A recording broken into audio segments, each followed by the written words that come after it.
At first, I was skeptical about what the translation would look like. Once I started the tour, I was pleasantly surprised with how it turned out.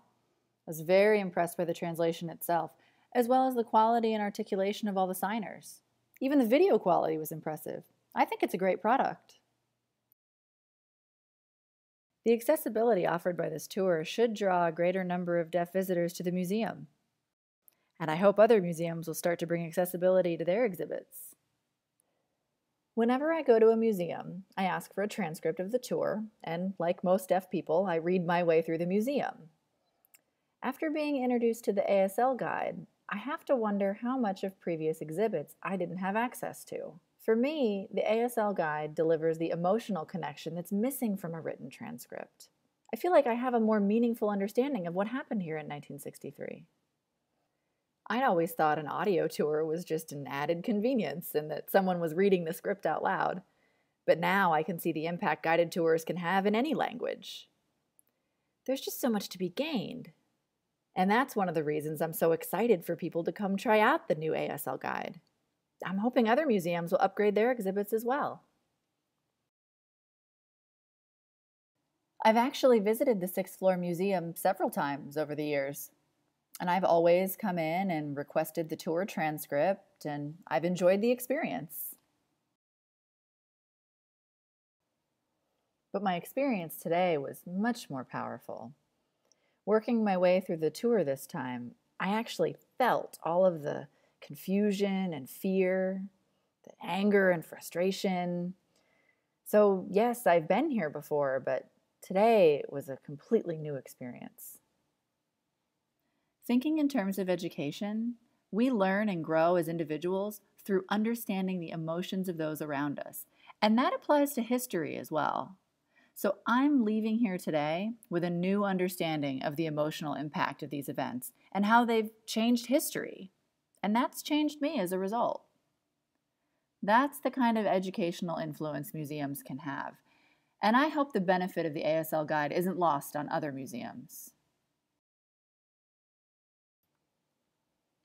Everyone has their own communication preferences, so the experience will vary from person to person.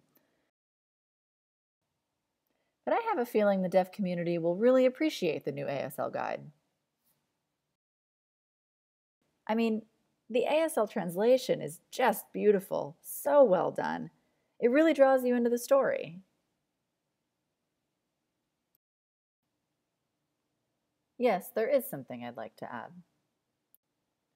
As I worked my way through the museum, I felt particularly drawn to the civil rights component of the exhibit.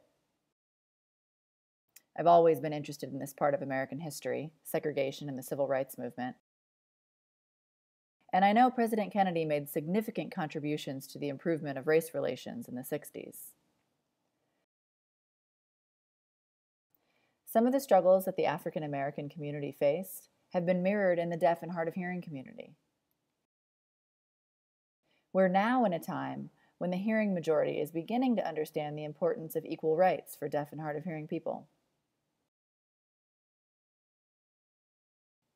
I'm noticing, in Dallas in particular, the strides being made for inclusion and accessibility. Equality is often a slow process, but I'm truly inspired by what's being done here at the 6th Floor Museum in terms of inclusion and equality.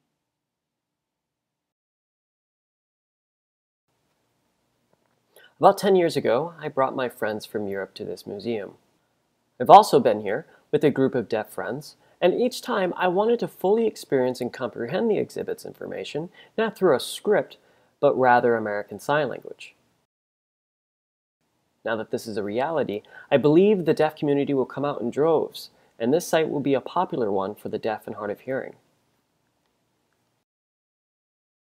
Honestly, when I received the invitation to come, I wasn't exactly sure how this program would work.